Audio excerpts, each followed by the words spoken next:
외부의 어떤 적이 있다, 어떤 외적 어려움이 있다. 그것을 극복하기 위해서 가장 중요한 것은 내부적인 단합을 이루는 것이 될 것입니다. 교회 공동체도 마찬가지죠. 외부에서는 핍박, 또 외부에서 온 어떤 환난, 그런 것들을 극복하고 승리하려면은 반드시 내부적 단합, 즉 하나됨을 잘 가져야 할 것이죠. 자, 우리가 살피고 있는 이 빌립보 교회, 이 빌립보 교회는 바울이 정말 아끼는 교회였습니다. 바울이 세운 교회이기도 했고요. 또 바울에 대한 사랑도 있었고 복음 전파에 처음부터 참여하는 아주 좋은 교회였어요. 열정도 있고. 자, 그런데 이 교회 안에 부족한 게 있었어요. 아쉬운 게 있었어요. 그것이 무엇이었냐면은 교회 안에 분쟁이 있다는 거죠. 온전히 연합하지 못한 모습이 있다. 연약한 모습이 있다는 것이에요. 복음에 대한 열정도 있고 바울과 같이 복음에 참여하기도 하고, 자, 그런 어떤 선교적인 면에서는 아주 모범적인 교회였는데 그럼에도 불구하고 교회 안에 온전히 연합되지 못하는 그런 연약함이 있었다는 것이죠. 그래서 바울이 이 빌립보서를 통해서 이 부분을 터치하는 거예요. 그래서 좀 더 온전하게 교회를 세우고자, 빌립보 교회를 세우고자 말씀을 전하는 것이죠. 성도들 간에 온전하게 연합하지 못하고 분쟁 가운데 있었던 그 빌립보 교회 상황을 두면서 빌립보 교회에 한 마음을 품으라, 한 마음을 품으라고 요청하고 있는 것입니다. 자, 우리 1절과 2절 말씀 같이 씁니다. 시작. 그러므로 그리스도 안에 무슨 권면이나 사랑의 무슨 위로나 성령의 무슨 교제나 긍휼이나 자비가 있거든 마음을 같이하여 같은 사랑을 가지고 뜻을 합하여 한 마음을 품어. 사도 바울이 빌립보 교회에 요구하는 모습은 무엇입니까? 그것은 한 마음을 품는 것입니다. 그리스도를 향하여, 복음을 향하여, 교회를 향하여, 하나님 나라를 향하여 한 마음을 품으라. 한 마음으로 협력하라는 것입니다. 그렇게 해서 한 마음을 품기 위해서 교회 안에서 이루어져야 할 신앙적 행위들이 있어요. 1절 말씀 보게 되면 무슨 권면, 그리스도 안에서 권면입니다. 권면. 교회 보게 되면 믿음이 약하거나 시험에 빠진 성도들이 있어요. 그들을 그리스도 안에서 권면하는 거죠. 돌아오라고, 주님께로 다시 돌아오라고, 말씀 안에 거하라고, 힘을 내라고 권면하는 것이에요. 그런데 권면하지 않고 우리가 잘못하면은 책망할 수 있어요. 야, 너 그 정도 갖고 시험 드냐? 그 정도밖에 안 되냐? 시험 들었다고 책망하거나 소외시켜서는 안 된다는 거죠. 하나님의 말씀으로 위로하고 격려하고 소망을 주어야 하는 것이죠. 이것이 권면이에요. 또 하나는 사랑의 위로가 있습니다. 위로. 그러니까 영육 간에 고통이 있는 자들이 있단 말이죠. 그들에게 주님의 사랑으로 뭐예요? 힘을 주는 거예요. 힘을 주는 거. 위로해 주는 거예요. 위로해 주는 거. 다시 힘을 낼 수 있게 도와주는 거죠. 또 하나는 성령의 교제입니다. 교제. 여러분, 교제는 영적인 행위예요. 성령 안에서 교제는 성도들에게 쉼을 주고 힘을 줍니다. 성령 안에서 교제는 성도에게 쉼을 주고 힘을 줘요. 그래서 쉼과 힘을 주는 교제는 매우 중요합니다. 우리 소급반에서 센터하는 교제가 그런 역할을 하고 있잖아요.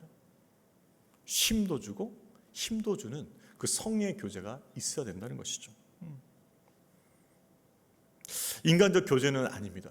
인간적 교제는 항상 이렇게 돼요. 세상 이야기 하다가, 세상 자랑하다가 서로 안 좋은 마음 생기고 갈라지는 거예요. 교회 안에 이런 것들이 있단 말이에요.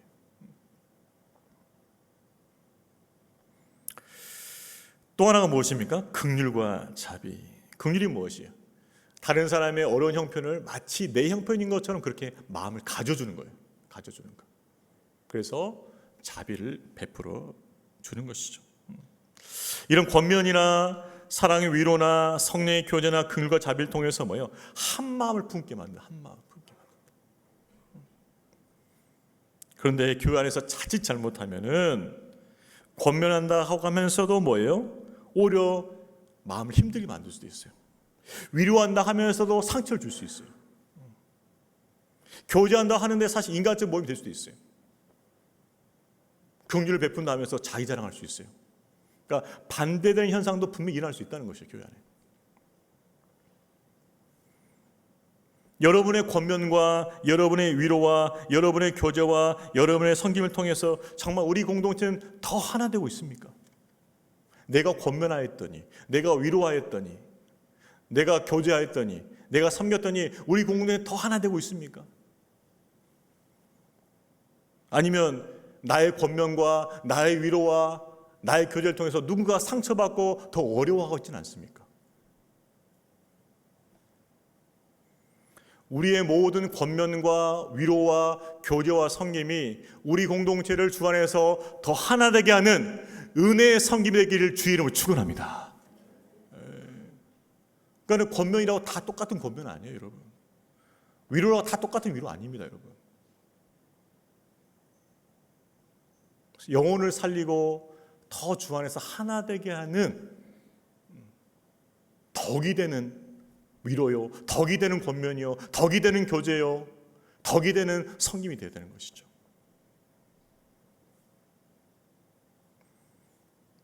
그렇게 우리의 모든 신앙적 행위와 섬김을 통해서 우리가 더욱더 주 안에 하나 될 수 있기를 주의 이름으로 축원합니다. 자, 그렇게 권면을 통해서 한 마음을 품는 것, 그것이 사도 바울이 빌립보 교회 성도들에게 요청한 것이었어요. 여러분, 그렇습니다. 교회가 하나가 되어야 돼요. 하나, 한 마음을 이루다. 한 마음을 이루어야만 교회가 힘이 있어요. 하나가 되어야 세상 유혹과 시험을 이길 수가 있습니다. 교회가 부흥할 수 있어요.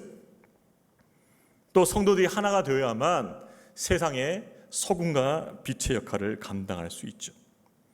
요한복음 17장 21절에 예수님께서 이렇게 말씀하십니다. 아버지여, 아버지께서 내 안에, 내가 아버지 안에 있는 것 같이 그들도 다 하나가 되어 우리 안에 있게 하소서. 여기서 그들은 뭐냐면 예수님의 제자들, 성도들이에요. 그들도 다 하나가 되어 우리 안에 있게 하사 세상으로 아버지께서 나를 보내신 것을 믿게 하옵소서. 무슨 말이에요? 우리가 하나가 되면 믿지 않는 바깥 사람들이 맞아, 쟤네들 하나 된 거 보니까 하나님의 자녀들 맞으라고 인정한다는 거죠. 맞으라고. 우리가 주 안에서 하나 된 모습을 갖추면은, 그런 모습으로 살아가면은 바깥 사람들도 인정한다는 것이에요. 아, 저 사람들 한 아버지를 모시는 자녀들 맞구나, 인정해 준다는 거죠. 그러나 부녀가 다툼이 계속 끊임없이 일어나고 있다면 어떻게 생각하겠어요? 그렇게 생각하지 않겠죠. 쟤들은 왜 저러냐? 하나님은 한 아버지를 모시고 있다면서 조롱거리예요. 조롱거리. 질발파 배우는 거예요. 질발파. 저희 한 친척 중에 한 분이 교회를 가지 않습니다. 시골에 계신 분인데 TV로만 예배를 드려요.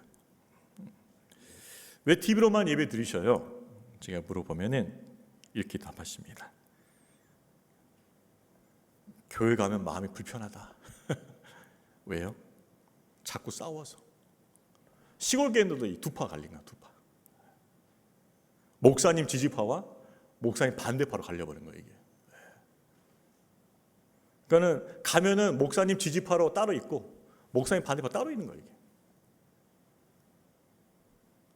어쩌다가 말을 섞으면 이제 싸움 나는 거예요. 내가 주일날 시간 내서 왜 그 꼴을 보냐? 안타까운 이야기죠, 사실. 우리 교회 안에는 그런 시험 드는 성도가 없기를 바랍니다. 그러니까는 우리가 하나 되는 그 자체가 하나님께 영광이 되고 전도가 되는 거예요, 그게. 성령 안에서 한 마음을 이루어 우리 주님을 기쁘시게 해드리는 교회와 성도 되기를 주의 이름으로 축원합니다. 그래서 우리는 어찌하든지 우리의 모든 신앙적 행위를 통하여서 더 하나 되게 하는 데 힘써야 돼요. 하나 되게 힘써야 돼요. 그것이 우리가 가져야 할 모습이라는 것이죠.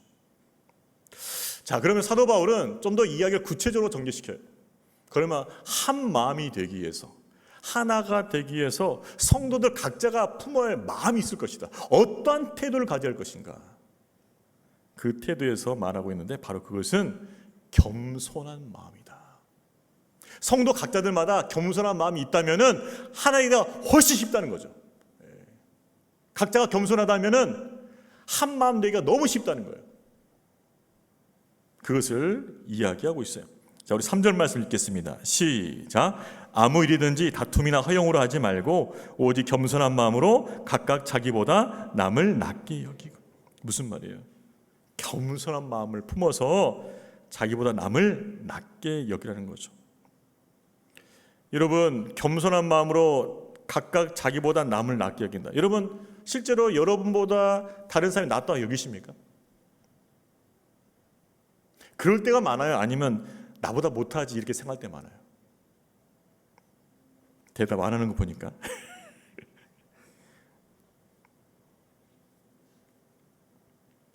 결국 공동체를 어렵게 만들고 하나 되지 못하는 원인이 뭐냐? 그것은 다른 사람들보다 자기가 더 낫다고 생각하는 교만이에요. 결국 겸손함을 갖기 위해서 제일 먼저 시작해야 할 작업은 뭐냐? 그것은 자기 중심적 태도를 버리는 거예요. 자기 중심적 태도를 버려야 돼요. 그렇게 해야만 겸손이 나오게 되는 것이죠. 그리고 두 번째는 뭐예요? 다른 사람을 인정해야 돼요. 인정해야 돼. 자기 중심적 태도를 버리고 다른 사람을 인정해야 됩니다. 그래야만 겸손이 나오는 거죠. 자꾸 다른 사람들 자기보다 못하다 생각하면 어떤 일이 벌어질까요? 자꾸 판단합니다. 판단해.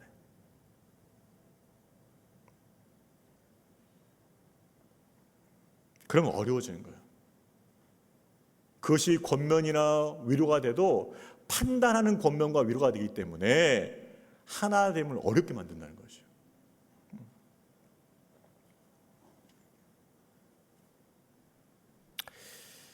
자기 중심적 태도를 버리고 다른 사람을 인정하는 그 겸손한 마음이 우리 가운데 있길 바랍니다. 자, 그러면 다른 사람을 나보다 낫다고 여기려면 어떻게 될까요? 그것은 자신의 부족함을 볼 수 있어야 돼요. 자신의 부족함을 먼저 봐야 돼요. 그러니까 늘 하나님 앞에서 자신이 낫다고 볼 수 있어야 돼요. 내가 이 부분이 연약하고 부족하고 그래도 주님께서 날 인내해 주시고 참아 주신다는 거 알아야 됩니다. 여전히 기다려 계시고 내가 성숙하길 바라고 계시고 내가 온전한 신앙인의 모습으로 자라기를 바라시고 기다리시는 주님의 마음을 알아야 돼요. 그런데 자신의 부족함과 연약함을 잘 보지 못하니까는 자꾸 다른 사람의 연약함, 부족함을 먼저 보는 거예요.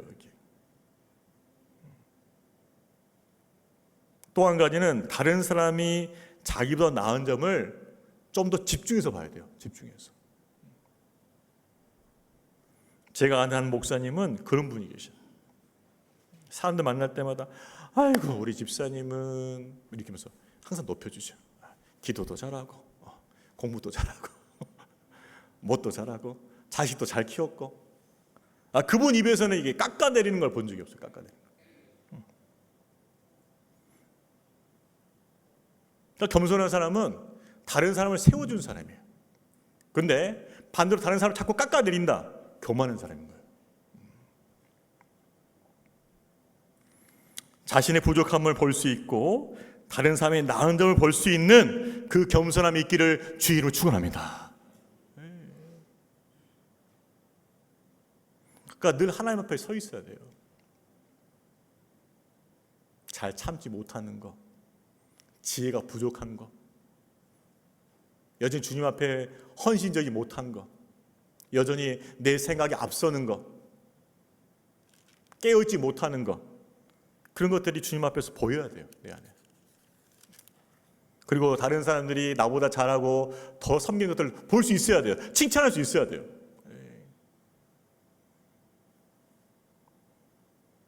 어떤 분들은 그래 맞아 그 사람 그거 잘하지 그런데 하면서 이제는 따라라라 가시는 분이 계세요. 기승전까지 좋았어. 그 다음에 깎아내리기. 기승전 디스하기. 기승전 스케치 내기. 이 버릇이에요. 버릇. 습관이에요. 습관.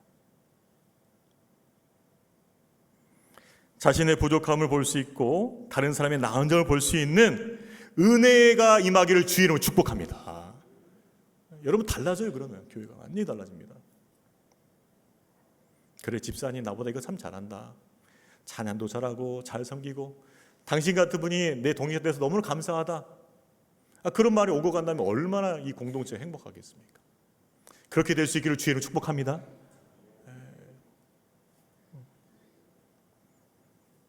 그래서 겸손한 마음으로 다른 사람을 자기보다 낮게 여겨야 돼요. 우리 옆에 분들에게 이렇게 격려해 보겠습니다. 당신이 나보다 낫습니다. 얼굴 쳐다보고 하셔야 돼요. 깔고 하시면은 이거 시켜서 하는 거다. 다시 한번 눈을 들어서 당신이 나보다 낫습니다. 그래요. 그렇게 봐줘야 돼요. 그렇게 봐줘야 돼요. 맞아. 당신이 더 수고한 거 맞아. 이게 알아줘야 돼요. 알아줘야 돼. 겸손한 마음은 자기보다 다른 사람 낮게 여기는 거예요. 또 한 가지가 있죠. 4절 말씀 읽어볼까요? 시작. 각각 자기 일을 돌볼 뿐더러 또한 각각 다른 사람의 일을 돌보아 나의 기쁨을 충만하게. 두 번째는 무엇입니까? 그것은 먼저 자기를 돌보는 것이에요. 그리고 다른 사람의 일을 또한 돌보는 것입니다. 이 순서가 바뀌면 절대 안 돼요. 먼저 자기를 돌봐야 돼요. 자기 신앙을 먼저 돌아봐야 돼요. 하나님 앞에서 자기 신앙을 먼저 돌아봐야 됩니다. 자기 성찰을 해야 돼요. 나와 하나님 관계는 어떤가? 가까이 있는가? 아니면 멀어졌는가? 점검해야 됩니다.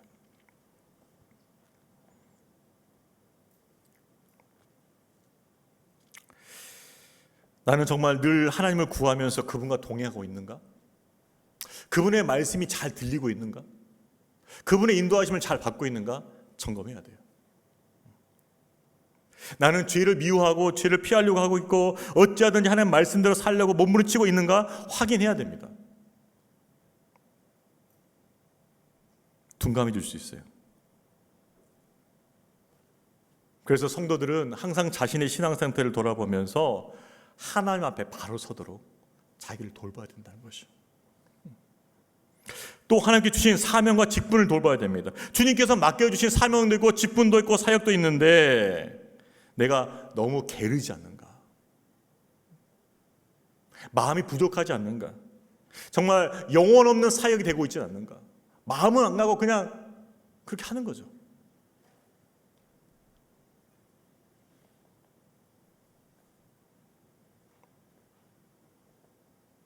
그러지 말고 자기를 먼저 돌보라는 것이에요. 그러고 나서 뭐요? 다른 사람 일을 돌보라는 것이죠. 자, 그런데 이 순서를 바꾸는 사람도 있어요. 자기를 돌보지 않고 다른 사람 것부터 돌보기 시작하는 거예요. 너는 요즘 믿음이 왜 그 모양이냐? 요즘 기도도 안 하던데 왜 사역을 그따위로 하냐? 자꾸 다른 사람을 돌보는 거예요. 그러면서 한 말이 이겁니다. 나 같은 사람이 있어야 돼. 계속 지적질하는 거죠. 뭐가 문제예요? 순서가 바뀌었어요.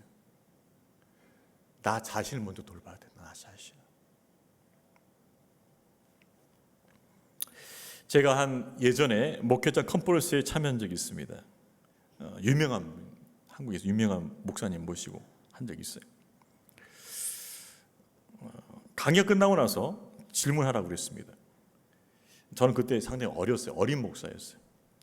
선배들이 많았거든요. 근데 아무도 질문 안 하는 거예요. 저는 질문할 게 많았어요. 몇 가지가 있었는데 그 중에 하나가 교회 세속화였습니다. 한국 교회가 세속화가 계속 진행되고 있는데 이걸 어떻게 막을 거냐? 이거를 질문 드렸어요. 굉장히 궁금했거든요, 사실은. 한국 교회 세속화를 어떻게 막을 수 있겠습니까? 목사님, 답을 요청드립니다라고 제가 질문을 써가지고 얘기했어요. 근데 질문서를 보시더니 목사님이 얼굴이 안 좋아지시더라고요.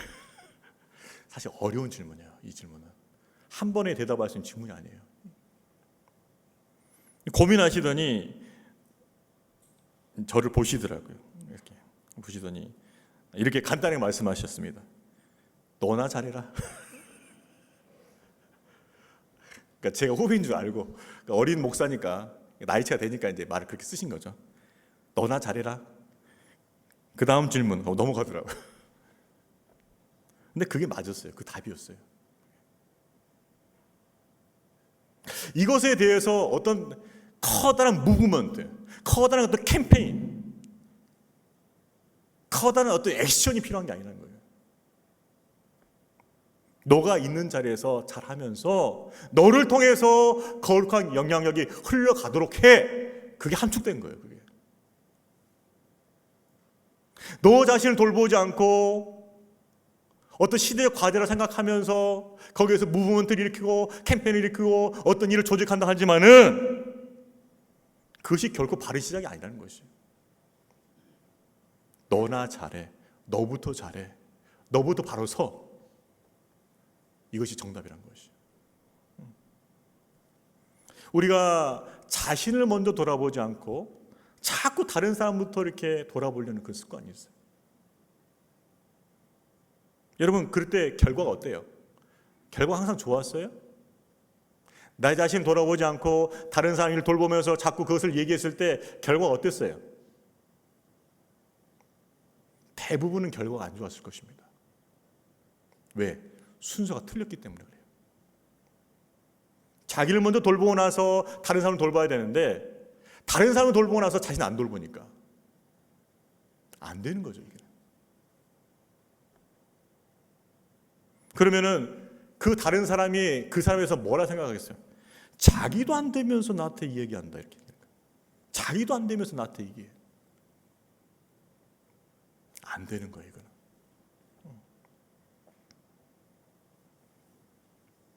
먼저 겸손히 우리 자신을 돌아볼 수 있는 그 지혜가 있기를 바랍니다. 자기부터 먼저 돌아봐야 돼요. 자기 먼저. 자, 그러고 나서 뭐예요? 다른 사람 형편을 돌아보라는 것이죠. 자, 갈라디아서 6장 2절 말씀, 우리 화면 자막 보고 같이 한번 읽어보겠습니다. 갈라디아서 6장 2절 말씀 같이 씁니다. 시작. 너희가 짐을 서로 지라 그리하여 그리스도의 법을 성취하라. 여러분, 교회는 하나의 가족 공동체예요.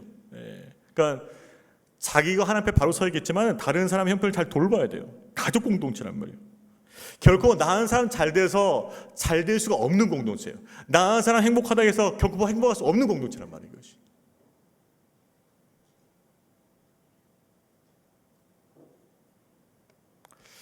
어떤 분들은 교회를 때로는 되게 엘리트적인 조직으로 만들려는 시도가 있어요. 조심하셔야 돼요. 교회는 엘리트 조직이 아닙니다. 회사가 아니에요. 나에게 맞는 사람, 내게 도움이 되는 사람, 내 사역을, 내 가까운 일을 잘 협력해 줄 수 있는 사람, 그런 사람들만 어울려고 하는, 그걸 버려야 돼요, 여러분. 교회는 절대 엘리트 조직이 아닙니다. 회사가 아니에요. 가족 공동체는 가족 공동체. 때로는 누군가는 연약해요. 누군가는 부족해요. 누군가는 잘 못해요. 그런데 그 사람들을 다 품고 뭐예요? 함께 가는 거야. 그럼 어떻게 되겠습니까? 반드시 연약하고 부족한 사람들 더 관심을 기울여서 뭐예요? 그들을 세워줘야 돼요. 세워줘야 돼요. 그러면서 같이 가는 거죠. 그게 가족 공동체죠. 제가 아들만 셋이지만은 다 달라요. 능력이 달라요. 공부 능력도 다르고 운동력도 다르고 성격도 다르고 다 달라요. 그래서 뭐예요? 인정하는 거죠. 그리고 연약한 지체들을 뭐요? 잘 돌아보면서 함께 세워가는 거죠. 그것이 가족 공동체예요. 우리 자신을 잘 돌볼 뿐만 아니라 연약한 지체들 잘 돌보면서 함께 세워져 가기를 주의로 축복합니다. 그러니까 연약하고 부족하고 잘 못 따라내서 너는 왜 잘 못 따라오냐? 왜 이렇게 부족하냐? 왜 이렇게 능력이 안 되냐? 그렇게 말하면 안 되는 거예요. 그래, 좀만 더 힘내봐. 너도 잘할 수 있다. 조금만 더 훈련해보자. 계속 뭐예요? 격려하면서 끌고 가야 돼요. 끌고 가야 돼요. 그렇게 해서 그 연약한 지혜들이 잘 세워지면 우리 공동체도 잘 세워진 줄로 믿습니다. 그것이 가족 공동체라면 그것이 가족 공동체. 교회는 절대 엘리트 조직이 아니에요. 자, 겸손함에서 어떻게 정의했습니까? 다른 사람을 나보다 낫게 여기고 뭐예요? 자기를 잘 돌보고 또 다른 사람들을 돌보라, 이렇게 말하고 있어요. 자, 근데 이 겸손의 정의는 다분히 이웃과의 관계, 즉 다른 사람의 관계에서 표현되고 있는 겸손함이에요. 다른 사람을 나보다 더 낫게 여기고 또 자기를 먼저 돌아보고 또 다른 사람을 돌아보라. 정말 겸손이죠. 자, 그런데 사도 바울은 여기서 멈추지 않아요. 이제 결정타를 날릴 준비를 하고 있는데 그것은 이것입니다. 여러분, 우리가 어떤 강의를 듣거나 어떤 설교를 듣거나 뭘 들었을 때 참 좋은 말씀이에요. 근데 이것이 더 분명하게 각인되기 위해서 할 수 있는 방법이 있는데 그것은 뭐냐면 본보기를 보여주는 거예요. 본보기. 지혜로워야 됩니다. 성실해야 됩니다. 깨어있어야 됩니다. 참 좋은 말씀이에요. 근데 이것이 분명히 각인되려면 뭐예요? 그렇게 하고 있는 사람을 제시해 주면 되는 거예요. 저 사람을 보십시오. 그럼 탁 들어오는 거죠. 마찬가지. 겸손함에서 얘기하면서 그 겸손함의 모델이 될 수 있는 한 분을 제시하고 있는데 바로 그분이 누구죠? 예수 그리스도라는 것이죠. 자, 우리 5절 말씀 같이 읽겠습니다. 시작. 너희 안에 이 마음을 품으라. 곧 그리스도 예수의. 자, 누구의 마음을 품으라는 거죠? 그리스도 예수의 마음. 그리스도 예수의 겸손을 품으라고 말하고 있는 것이죠. 그러니까는 우리가 겸손해서 배워가고 닮아갈 분이 있는데 바로 그분이 예수 그리스도라고 바울은 본보기로 제시를 해주고 있는 것이죠. 자, 예수님은 어떤 겸손을 가지셨을까요? 자, 우리 6절 7절 읽어보겠습니다. 시작. 그는 근본 하나님의 본체시나 하나님과 동등됨을 취할 것으로 여기지 아니하시고 오히려 자기를 비워 종의 형체를 가지사 사람과 같이 되셨고. 자, 예수님의 겸손을 어떻게 설명하고 있어요? 오히려 자기를 비워. 여러분, 그렇습니다. 진정한 겸손의 시작은 어디냐면 자기를 비우는 데 시작해요. 자기를 비워야 돼요. 자기를 부인해야 돼요.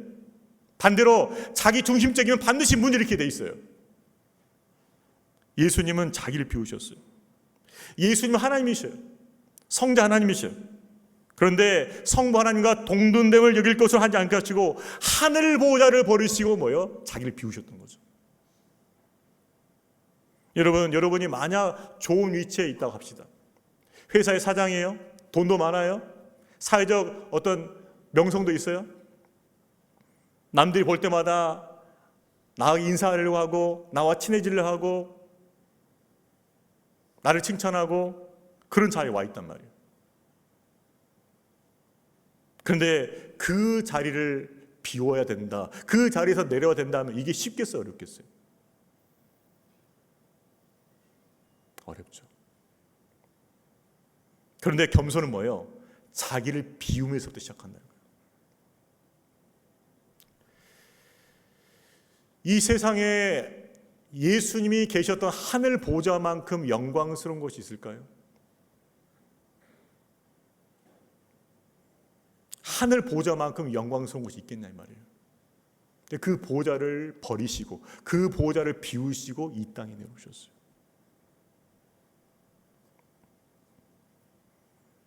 여러분, 겸손은요 자기 비움, 자기 부인에서 시작하는 것이죠.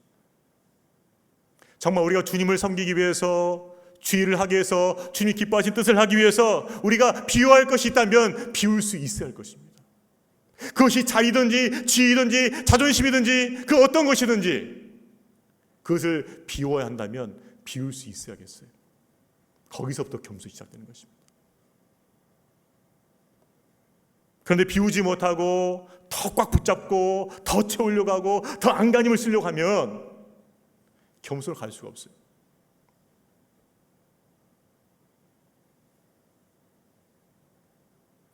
우리가 신앙생활을 잘못하게 되면 이런 결과가 발생해요. 겸손이 아니라 교양으로 치장할 수 있어요. 겸손이 아니라 교양으로 치장할 수 있단 말이에요. 좋은 언어를 쓰고 좋은 행실을 가지고 좋은 옷을 입고 나이스하게 행동하면서 교양의 옷을 입을 수 있습니다. 근데 그것은 내 안은 바뀌지 않았어요. 교양이에요. 액세서리예요. 신앙적인 액세서리가 있단 말이에요. 분명히. 신앙생 액세서리로 자기를 화려하게 꾸몄지만은 실제로 자기는 겸손하지 않아요. 변하지 않았어요. 여전히 자기 중심적입니다. 그런데 예수님처럼 하늘 보좌를 버리는 자기 비움이 있다 치면은 그게 진정한 겸손이에요. 여러분은 겸손의 옷을 입으셨습니까? 아니면 교양의 옷을 입으셨습니까? 오늘 설교가 무겁습니다. 목사님 되게 혼내시네. 점검해 보자는 거예요. 나는 겸손의 옷을 입었는가? 아니면 교양의 옷을 입었는가? 근데 많은 성도님들이 교양의 옷을 입고 나서 겸손하게 생각할 수 있어요. 내가 이 정도까지 하니까 나는 겸손할 거지? 근데 자기가 안 변했어요. 여전히 자기 중심적이에요. 겸손의 옷을 입고 있는 것이 아니라 교양의 옷을 입고 있는 거예요. 겸손은 자기 비움, 자기 부인에서 시작합니다. 자, 예수님의 겸손은 자기 비움, 자기 부인에서 시작하셨고요. 또 어떻게 나타나셨을까요? 자, 우리 8절 말씀 읽겠습니다. 시작. 사람의 모양으로 나타나사 자기를 낮추시고 죽기까지 복종하셨으니 곧 십자가에 죽으시. 뭐예요? 자기를 낮추시는 거. 어떻게? 사람 모양으로. 마치 사람을 섬긴 종까지 자기를 낮추셨어요. 그리고 죽기까지 복종하신 것. 자, 정리해 보겠습니다. 예수의 겸손은 어떤 것인가? 자기를 비우는 것이에요. 자기를 낮추는 것이에요. 죽기까지 복종하는 것이에요. 이렇게 정리할 수 있어요. 그것이 예수님의 겸손이었어요. 그리고 그 마지막 순종이 십자가의 죽음이었어요.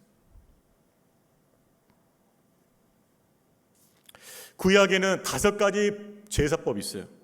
그 중에 하나가 번제죠. 번제. 번제는 뭐냐면 제사하는 사람이 제물을 가져오면 그 제물을 다 태워버리는 거예요. 남김없이. 죄만 남는 거죠. 그러면 그 제사의 의미는 뭐냐? 그 제물이 바로 자신이에요. 그러면 그 제물을 다 태운다는 건 무슨 말이에요? 내 자신을 이렇게 다 태워서 하나님 앞에 드리겠다는 헌신의 의미가 바로 번제라는 거예요. 번제. 이 제물이 다 태워져서 하나님 앞에 향기로운 제사로 드려지는 것처럼 제 삶을 다 태워서 하나님 앞에 향기로 드리겠습니다라는 헌신의 의미가 담기는 것이 번제라는 거죠. 번제. 예수님의 십자가가 번제였단 말이에요. 물과 피를 다 쏟으시면서 그 생명을 다 쏟으시면서 하나님의 뜻을 이루어드리는 번제였어요. 번제. 그렇게 뭐요? 예수님은 낮아지셨다는 것이죠. 그리스도의 자기 비움과 낮아지심과 죽기까지 복종하심이 바로 예수의 겸손이라는 거예요. 예수의 겸손. 저와 여러분도 지금은 부족하지만 우리의 겸손의 모델 되신 예수님을 따라갈 수 있기를 주의 이름으로 축원합니다. 자기를 비우고 자기를 낮추고 죽기까지 복종하는 그 주님을 한 걸음 한 걸음 따라가는, 그래서 주님을 닮아갈 수 있는 성도 되시기를 주의 이름으로 축원합니다. 그 예수님의 모델을 위해 보여주신 것이에요. 자, 그렇게 지극히 겸손한 예수를 하나님께서 어떻게 대우하십니까? 자, 우리 9절부터 11절까지 마지막 있습니다. 시작. 이러므로 하나님이 그를 지극히 높여 모든 이름 위에 뛰어난 이름을 주사 하늘에 있는 자들과 땅에 있는 자들과 땅 아래에 있는 자들로 모든 무릎을 예수 이름에 꿇게 하시고 모든 입으로 예수 그리스도를 주라 시인하여 하나님 아버지께 영광을 돌리. 모든 입이 예수를 주라 시인하게 만든다는 거죠. 하나님께 지극히 높여주신 거예요. 기독교는 패러독스, 역설이 너무 많아요. 그중 한 가지가 바로 이것입니다. 낮아질 때 높여주신 거예요. 반대로 높아지려고 하면 낮게 하셔요. 결국 우리가 해야 할 일은 무엇입니까? 낮아지는 거예요. 겸손해지는 거예요. 우리가 낮아지고 겸손할 때 하나님께서 우리를 높여주시는 은혜가 있는 줄로 믿으시길 바랍니다. 그래서 베드로전서 5장 6절에 보면 이 말씀이 나와 있죠. 그러므로 하나님의 능하신 손 아래에서 겸손하라. 때가 되면 너희를 높이시리라. 하나님의 능하신 손은 얼마든지 여러분을 높일 수 있어요. 다만 먼저 낮아지고 겸손하는 뜻이에요. 그러면 때가 되면 너희를 높여주시리라. 이 말씀을 붙들고 겸손의 자리로 나아갈 수 있기를 주의 이름으로 축원합니다. 여러분이 겸손하다 해서 비굴해지는 것이 아닙니다. 그것이 순종이에요. 순종. 하나님은 주님을 위해서 낮아진 자를 높여주셔요. 이것이 진리예요. 한 미군 병사가 스웨덴을 방문한 적이 있었어요. 버스를 탔습니다. 버스를 타고 가면서 옆좌석에 앉는 스웨덴 사람에게 말을 걸었어요. 미국 사람들을 다 그런 건 아니겠지만은 자신이 미국이라는 것을 되게 이렇게 자랑스러워하는 사람들이 많아요. I'm American 이런 분들. 또 여권 딱 자부심이 있단 말이에요. 근데 그런 자부심이 좀 발동됐던 것 같아요. 그래서 스웨덴 사람한테 이렇게 말한 거죠. 미국이 세계에서 가장 민주적 국가 맞지요? 염장지는 일개 시민이라 할지라도 백악관 가서 대통령 만나서 여러 가지 문제를 논의할 수 있습니다. 우리나라는 그렇게 민주주의가 발달되어 있어요. 막 자랑하는 거예요. 그러니까 옆에 있던 스페인 사람이 뭐라고 대답했을까요? 아이고, 그건 아무것도 아닙니다. 우리 스웨덴은요, 국왕이 일반 평민들과 함께 버스를 타고 같이 다녀요. 당신은 백악관에 가야 되죠? 우린 그럴 필요 없어요. 국왕이 우리와 함께 버스를 타고 다니십니다. 그래서 자랑한 거예요. 그러니까 미국 병사가 진짜요? 진짜 그렇습니까? 진짜 그렇습니다. 국왕이 버스 타고 다녀요. 우리와 함께 하려고. 그렇게 대화가 끝났어요. 끝나고 나서 이 옆에 있던 스웨덴 사람이 먼저 내렸죠. 내리자마자 버스에 있는 사람들이 그 미군 병사에게 달려들었어요. 달려들어가지고 이렇게 말한 겁니다. 저분이 국왕이세요. 저분이 국왕이세요.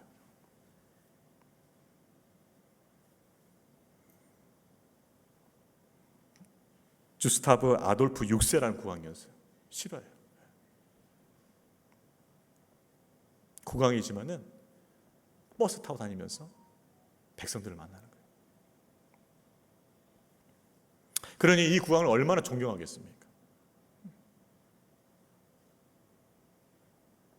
예수님처럼 자기를 비우고 자기를 낮추고 복종하는 것이죠. 그럴 때 하나님의 영광 중에 우리를 높이실 줄로 믿으시길 바랍니다. 낮아진 자를 높아주시는 하나님의 은혜를 말한 것이죠. 말씀을 정리하겠습니다. 우리가 주님 나라를 위해서 하나 되기 위해서 우리에게 필요한 것은 무엇인가? 그것은 바로 겸손한 마음이에요. 그리고 무엇보다도 그리스도 예수의 마음을 품어야 할 것입니다.